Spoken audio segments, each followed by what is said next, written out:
അസ്സലാമു അലൈക്കും വറഹ്മത്തുള്ളാഹി വബറകാതുഹു. വേദപണ്ഡിതനായ അബ്ദുല്ലാഹിബ്നു സലാം മദീനയിലേക്ക് വന്നു.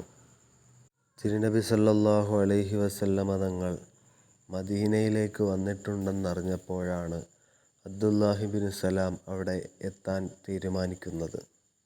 അദ്ദേഹം വേദപണ്ഡിതനാണ്. താൻ പഠിച്ച പരിജ്ഞാനങ്ങളിൽ നിന്നും ഈ വന്നിരിക്കുന്നതൊരു പ്രവാചകനാണോ എന്ന് പരിശോധിക്കാനാണ് അദ്ദേഹം പുറപ്പെടുന്നത്.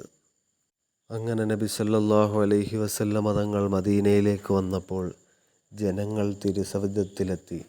അക്കൂട്ടത്തിൽ വേദപണ്ഡിതനായ അബ്ദുല്ലാഹിബ്നു സലാം നബിയെ കാണാൻ ചെല്ലുകയാണ്.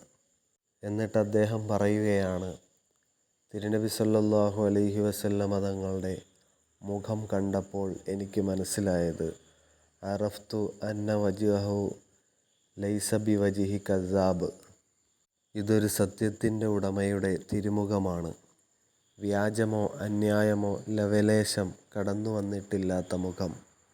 ഇതെന്തൊരു മനോഹരമായ മുഖകമലമാണ്. അദ്ദേഹം പഠിച്ച വേദപാഠങ്ങളുടെ അധ്യായങ്ങളെല്ലാം കൂട്ടിവെച്ചു നോക്കുമ്പോൾ അദ്ദേഹത്തിന് മനസ്സിലായി ഇതൊരു പ്രവാചകീയമായ ഭാവമാണെന്ന്. അങ്ങനെ അദ്ദേഹം തിരുനബിയോട് ഉപദേശങ്ങൾ തേടുകയാണ്.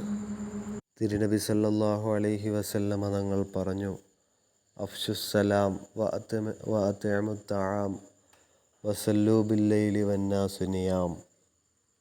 പുണ്യപ്രവാചകരുടെ വിശിഷ്ടാദരങ്ങളിൽ നിന്ന് വഴിഞ്ഞു വീണ ഈ തിരുമൊഴികൾ തിരുനബി തങ്ങൾ മദീനയിലെത്തിയതിന് ശേഷമുള്ള ആദ്യത്തെ ഹദീസാണ്, ആദ്യ വസിയ്യത്താണ് എന്ന് ഹദീസ് പണ്ഡിതന്മാർ പറയുന്നു. അഫ്ശുസ്സലാം, നിങ്ങൾ പരസ്പരം സലാമിനെ വർദ്ധിപ്പിക്കണം, വിശാലമാക്കണം. അന്യ സ്ത്രീ പുരുഷന്മാരല്ലാത്തവർ സലാം പറയണം. അർഹതപ്പെട്ടവർക്ക് സലാം മൊഴിയണം. എന്നിട്ട് അവിടുന്ന് അടുത്ത സൽക്കർമ്മം പറയുകയാണ്, വഅത്ഇമുത്തആം, അന്നദാനം നടത്തുക, ഭക്ഷണ വിതരണം നടത്തുക. ഷെയ്ഖ് അബ്ദുൽ ഖാദിറുൽ ജീലാനി ഖദ്ദസല്ലാഹു സിർറഹുൽ അസീസ് പറയുകയാണ്, എല്ലാ പുണ്യകർമ്മങ്ങളുടെയും മഹത്വം ഞാൻ പരിശോധിച്ചു നോക്കിയപ്പോൾ ഏറെ മഹത്വമുള്ള കർമ്മമായി കാണുന്നത് ഭക്ഷണദാനമാണ്. വീട്ടിൽ വരുന്ന അതിഥികൾക്ക് ഭക്ഷണപാനീയങ്ങൾ കൊടുക്കുന്നതിൽ പ്രത്യേകം ശ്രദ്ധ പതിപ്പിക്കണം എന്നാണ് ഇസ്ലാമിക പാഠം.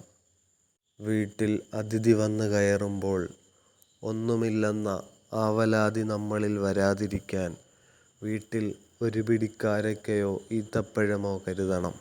തുടർന്ന് തിരുനബി സല്ലല്ലാഹു അലൈഹി വസല്ലമ തങ്ങൾ അബ്ദുല്ലാഹിബ്നു സലാമിനോട് മധുരതരമായ ഉപദേശം പങ്കുവെക്കുകയാണ്. വസല്ലൂ ബില്ലൈലി വന്നാസു നിയാം തദ്ഖുലുൽ ജന്നത ബിസലാം. രാത്രിയിൽ ജനങ്ങൾ സുഖനിദ്രയിലാഴുമ്പോൾ നിങ്ങൾ നിസ്കരിക്കണം.